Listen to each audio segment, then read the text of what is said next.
The question today is, what types of content can I publish to LinkedIn if I'm shy and I don't want to have my face out there and be the center of attention?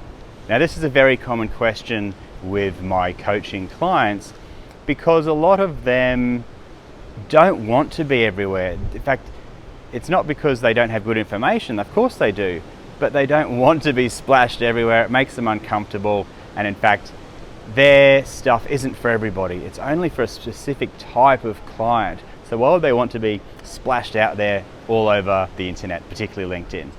So in these situations, there's a really nice way to publish content, but also be more in the back seat as a personality, I guess. And this is where you publish your ideas rather than yourself. So there's no need to do videos if you don't want to. Like, it's a big opportunity if you do. I like doing it, but that's just me. For people who don't want to be doing videos but want to get lots of exposure with the right people and stay top of mind with the right people, this is where you can publish your ideas and your intellectual property.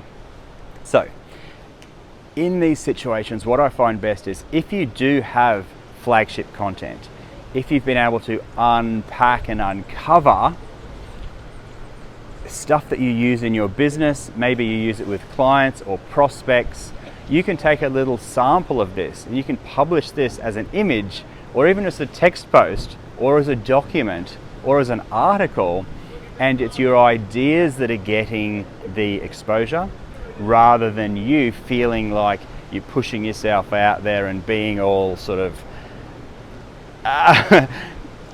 pushy and look at me and all of that sort of stuff.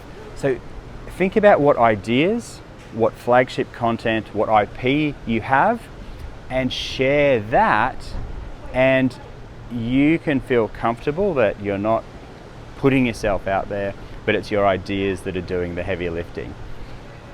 So if that's you, I hope that message resonates. You don't need to be the center of attention. Let your ideas do the heavy lifting for you. Hope that helps. My name's Adam Franklin. See you later.